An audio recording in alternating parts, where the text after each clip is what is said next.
El día de hoy vamos a hablar sobre el Estado fascista, los métodos utilizados para la conquista del poder, lo que fueron la persuasión y la coerción, y el papel de los líderes. En este caso hablaremos específicamente de Benito Mussolini y también señalaremos cuáles fueron los factores ideológicos, como lo fueron la Italia irredenta, la victoria mutilada y el espacio vitale para que los italianos, el fascismo italiano creciera y el uso de la fuerza y la propaganda, ¿no? A grosso modo hablaremos de ese estado fascista, jóvenes, y empecemos con lo siguiente.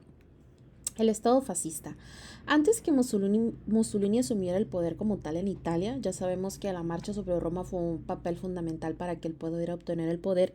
Ya había algunos grupos nacionalistas. Recordemos que la Primera Guerra Mundial trajo en Italia pues una gran crisis de, no quiero decir de identidad, pero sí de lo que era el Estado italiano, ¿no? Como Italia, a pesar de haber ganado la guerra, tiene esta situación después de la Primera Guerra Mundial, que no les dieron lo ofrecido en el Tratado de Londres y todo lo que ya hemos visto, ¿no? Que los italianos resentían por la Primera Guerra Mundial. Y estos grupos proclamaban el Imperio de Italia. Gran parte de la población Italia, aspiraba a ello. Y antes del inicio de la Primera Guerra Mundial, Mussolini empieza a realizar una campaña contra la paz. ¿Por qué contra la paz? Porque Benito Mussolini decía que los italianos iban a poder tener más poder o iban a poder conquistar más territorio pues con la guerra. O sea, la guerra es lo que les iba a dar a ellos ese poder que tanto ansiaban, y él era un defensor de la guerra como tal. Entonces Benito Mussolini, vean la cantidad de gente, aquí se observa en esta imagen, ¿no? La cantidad de gente que lo apoya, porque estos grupos nacionalistas empiezan a cobrar mucho auge en Italia. Entonces, si hablamos del Estado fascista, los métodos utilizados para la conquista del poder, en este caso de la persuasión y la coerción y el papel de los líderes, recordemos también, jóvenes, cómo Benito Mussolini está en contra de todo el comunismo. Benito Mussolini, si bien antes era un defensor de él y su papá tenía esas ideas y por decirlo de alguna manera, se las heredó.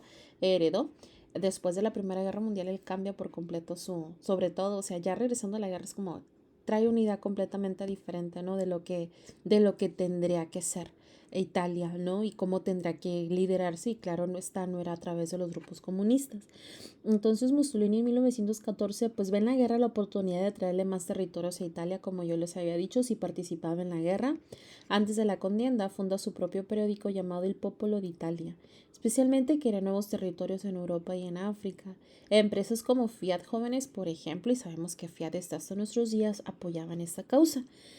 En 1919 Mussolini establece los fasci de combatimiento en Milán, y en noviembre de 1921 formó el Partido Nacional Fascista, que ya lo mirábamos la clase pasada, o el video pasado más bien, y al formar el partido promete un gobierno estable que iba a luchar por la expansión del imperio, chicos. Y entonces imagínense un pueblo italiano con esas características, un pueblo italiano que quiere vivir una era en la cual ellos estén en paz, y sobre todo, lejos de paz, no, me refiero en el sentido de que puedan crecer, en el que ellos puedan desarrollarse como tal, y todo lo que les habían prometido en la Primera Guerra Mundial, ellos lo anhelaban. Entonces, cuando Benito Mussolini les promete todo ello, pues claro que lo siguen, jóvenes, pues claro que lo siguen, claro que lo siguen. ¿Por qué?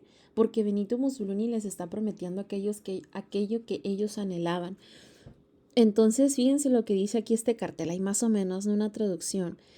Trabaja o combate por la patria, por la victoria. Si tú quieres ser un trabajador o quieres combatir, eso va a ser por la patria y por la victoria. Entonces, este tipo de carteles empieza a ver alrededor de Italia, hablándole a la gente de qué era lo que se tendría que esperar de ellos, ¿no? Qué era lo que se tendría que esperar de ellos para poder lograr el crecimiento de la nación como tal.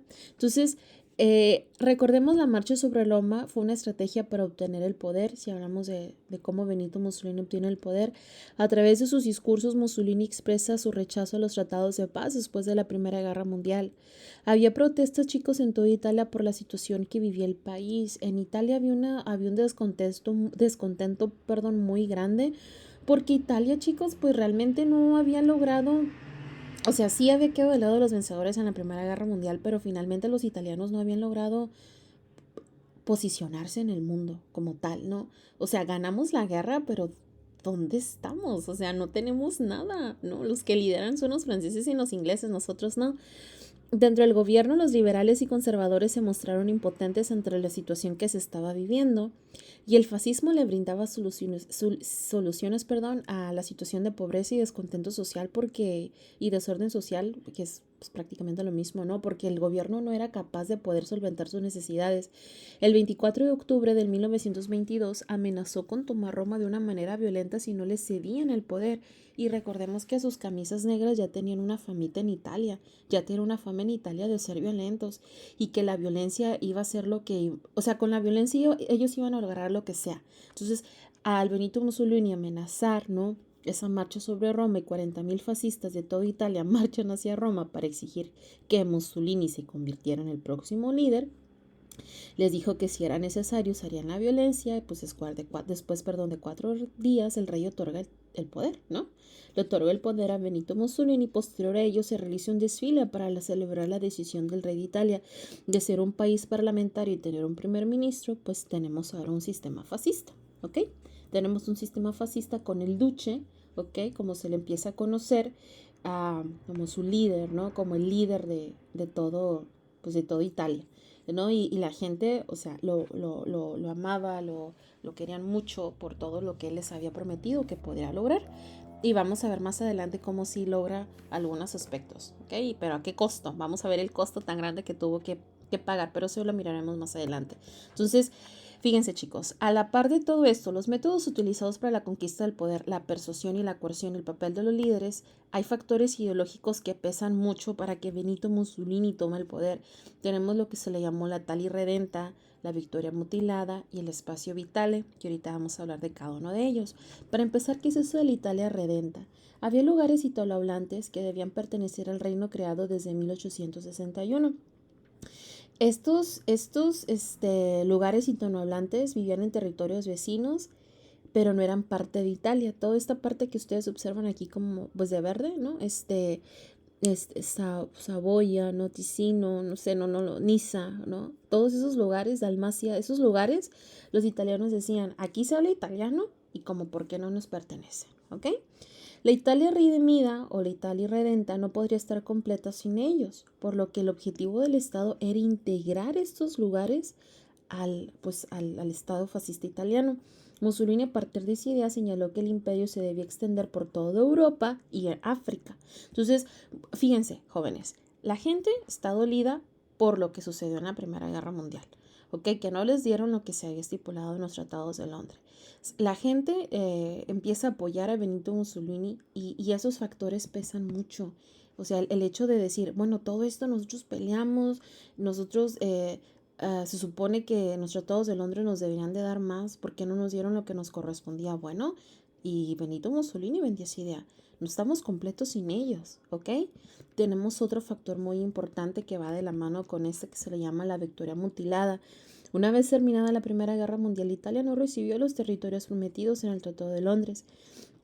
El 12 de septiembre de 1919, el general Gabriel D'Annunzio, si mal no recuerdo, condujo a 2.000 hombres para tomar la ciudad de Fiume cerca de Yugoslavia y la entregó después en 1920. El evento anterior inspiró a Mussolini para expandirse sobre Italia, para expandir a Italia y expandir esa idea de que hubo una victoria mutilada, nos deben bastante y vamos a tomar lo que nos pertenece. Pero este hecho que pasó acá con el general Gabriel D'Annunzio, ¿cómo decirles? Fue importante para que Benito Mussolini determinara que él también podría hacerlo, ¿no? Y que lo iba a hacer y que lo iba a hacer de una manera agresiva. Iba a tomar lo que él consideraba que le pertenecía a los italianos. Entonces, él hablaba de esa victoria mutilada. Nosotros en la Primera Guerra Mundial nos prometieron, pero no nos dieron.